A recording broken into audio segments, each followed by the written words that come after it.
국내에서 부동산 투자에 관심을 가졌던 분들이 아무래도 미국 부동산도 관심을 가질 것 같은데, 미국 부동산 투자, 미국 부동산 어떻게 투자하지? 되게 답답해 하실 것 같아요. 네. 그러면 취득부터 매각하는 그 과정까지 한번 좀 여쭤보고 싶은데, 그 내용에 대해서 좀 간단하게 쭉 좀 한번 설명을 좀 해주셨으면 좋겠어요. 네, 그 과정이 아주 네. 상세하게 미국 부동산 답이라는 이 책 안에 정리를 했는데요. 네네.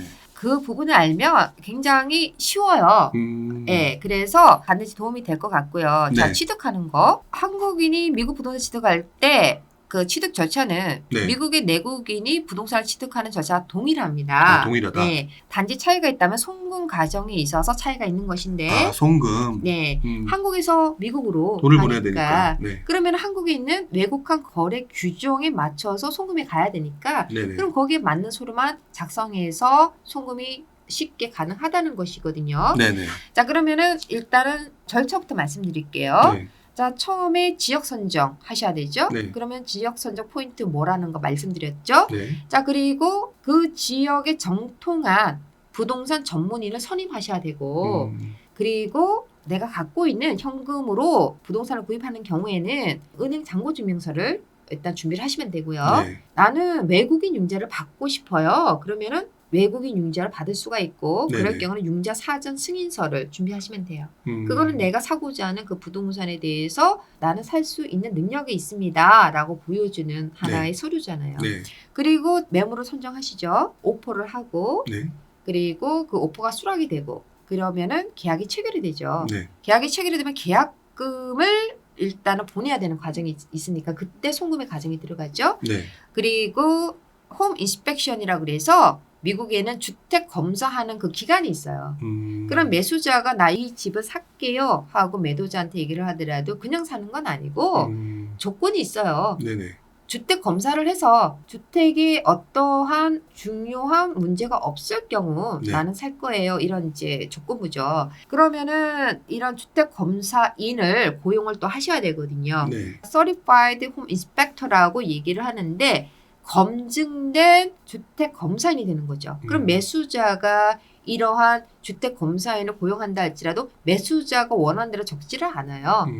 거기에 맞는 규율대로 적기 때문에 굉장히 객관화된 자료거든요. 네네. 그래야지 그 자료를 가지고 매수자와 매도자가 쌍방 간에 합의를 하는 거거든요. 네, 그렇죠. 예, 그러면은 쌍방 간에 합의가 됐어요. 그 문제점이 있어서. 자, 그러면 그 다음에 이제 절차는 나머지 조건부에 있어서 또 쌍방 간에 합의를 해야 되겠죠. 조건부 계약이라는 것은 하기 나름이에요.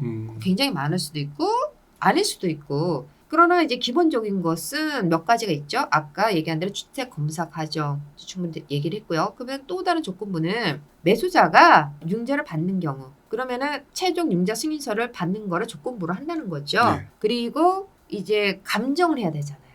은행에서 융자를 줄 때에는 감정사가 네. 감정을 해서 그 감정가하고 계약한 가격하고 차익이 발생했을 경우에는 매도자가 그 차익금에 있어서 뭐 얼마를 대주겠다. 아니면 안 대주겠다. 그것도 이제 시장에 따라 틀리겠죠. 그럼 어쨌든 그런 부분이 다 합의가 되면 그 다음에 클로징 과정으로 가는데요. 그 전에 잔금을 송금하는 또 송금 과정이 또 나오죠. 네네. 그리고 최종 마무리하는 단계인 클로징 단계로 넘어가는 그게 일반적인 취득 절차예요. 네. 자, 그러면 한국에 송금하는 과정에서 필요한 서류, 외국한 거래 규정에 따라서 네. 개인 자격으로 부동산, 미국 부동산 취득하는 경우에는 해외 부동산 취득 신고서를 작성하셔서 거래하는 외국한 은행에 제출하시면 쉽게 송금이 가능하시고요. 네. 법인 자격으로 미국 부동산을 취득하는 경우에는 미국 현지에다가 먼저 법인을 설립해야 되죠. 미국 법인인 거죠. 현지 법인을 설립해야 현지 된다. 법인. 그러면은 미국에서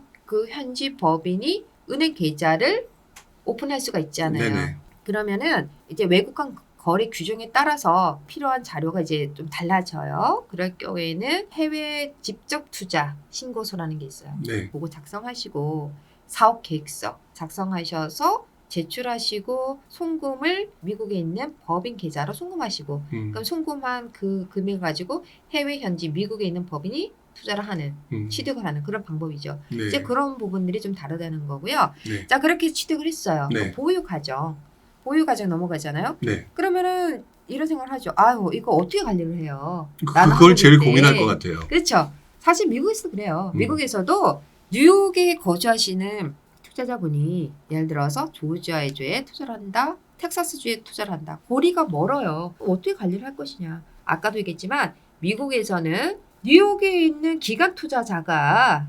조지아주에 투자를 한다고 치면 거꾸로 가요. 먼저 취득이 아니라 그 지역에 있는 자산 관리 회사를 먼저 선임을 한다고 그러는 거거든요. 자산관리 회사를 먼저 선임한다. 그러면 그 자산관리 회사에서는 이 지역에는 임대료가 보통 이렇게 형성이 되고 앞으로 공실률은 이렇게 하면은 더 낮출 수가 있고 지출은 지금 여기 있는 이 지출이 너무 많으니 이렇게 네. 하면 줄일 수가 있고 이런 또 충고를 해요. 그리고 그 지역의 변화 과정은 누구보다도 잘 알고 있거든요. 네네. 그렇기 때문에 미국에서도 기관 투자자가 그들이 거주하는 지역이 아닌 다른 지역에 투자를 하면은 먼저 자산관리 회사를 선임을 하고 네. 그리고 거기에 따른 정보를 더 받고 그 지역 시장에 있는 정말 투자하고 싶은 투자용 부동산 투자를 하는 그런 이제 시스템이에요. 네. 그리고 앞에서도 얘기했지만은 미국은 워낙에 제도 자체가 굉장히 투명하기 때문에 믿을 수 있고 또 믿고 또 가셔야 되고 그래서 자산관리 회사에서 모든 관리를 하고 그 데이터를 소유주한테 제공을 또 해야만 돼요. 예, 그래서 이제 그런 식으로 많이들 가고요. 그 보유하는 과정에서 우리가 또 생각해야 되는 거, 뭐 세금 혜택이 있다는데 당연히 받으실 수가 있어요. 어떻게 하면 미국인들처럼 네. 세금 보고를 하면 미국에서 네. 어떻게 납세자 번호를 미국 국세청에서 받아요. 그리고 납세자 번호를 통해서 미국인들처럼 임대소득에서 보고를 해요. 그러면 미국인들과 똑같은 세금 공제 혜택을 받을 수가 있습니다. 그래서 우리가 보유 과정에서는 이제 그런 과정으로 가시면 되고 매각 과정. 미국인들이 누리는 똑같은 혜택을 누릴 수 있나 누릴 수 있습니다. 어떻게 하면은 앞에서 얘기한 대로 납세자 번호를 받아서 네. 미국인들과 똑같이 세금 보고를 하면 네. 팔 때도 네. 외국인 부동산 투자 세법에 적용을 받지를 않아요. 그 음. 말은 뭐냐면은 외국인이 미국의 자산을 보유하고 그리고 파는 경우에는 원천 징수 15% 최대 부과가 됐는데 네. 똑같아요. 미국 현지 법인으로 가지고 있을 경우에는 미국 현지 법이니까 미국의 자산인 거예요. 네. 그러면 미국인과 똑같은 동종자산 교환도 할 수 있어요. 그리고 원천 징수 책임이 없어요. 그러나 개인 자격으로 했어요.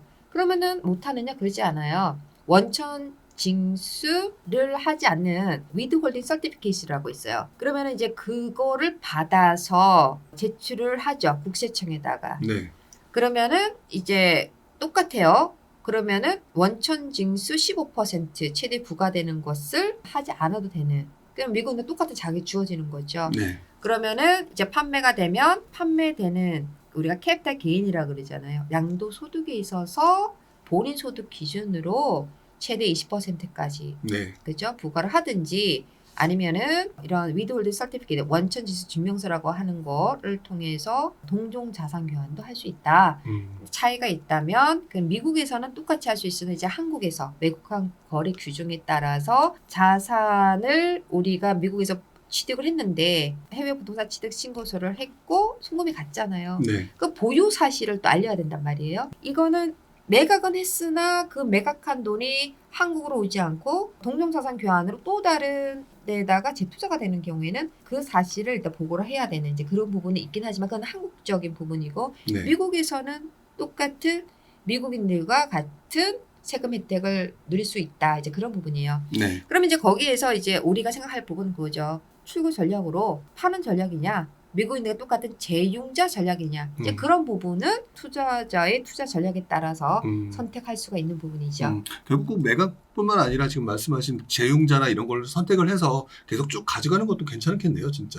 그렇죠. 그래서 보통은 한국에 있는 투자자가 미국에 부동산을 투자를 할 때는 법인을 세워서 많이 해요. 법인을 세워서 많이 한다. 예, 미국 현지 법인을. 네. 근데 미국 현지 법인이라 그러면은 C 코퍼레이션 네. 또는 유한 책임회사, LLC라 그래요. 그런데 요즘에는 LLC 유한 책임회사를 많이 설립해서 하는 게 미국에서도 이제 그 트렌드가 바뀐 게 C 코퍼레이션도 할 수 있고 또 S 코퍼레이션도 할 수 있고 뭐 파트너십도 할 수 있고 할 수 있지만은 어떤 법적인 책임과 그 다음에 그 납세의 의무에서의 그 합리성을 고려해서 그 LSE 유한 책임 회사를 많이 설립을 해서 하는 경우가 많거든요. 네. 그래서 한국에서는 그러면 개인 자격으로 하다가 또 법인으로 바꿀 수도 있으나 아예 처음부터 미국의 현지 법원을 세워서 거기서 투자를 하면은 미국에 있는 법인이니까 네네. 미국이 자산이라고 생각하는 거죠. 네. 그러면 미국인들과 똑같은 그런 음. 혜택을 계속 누릴 수가 있는 거죠.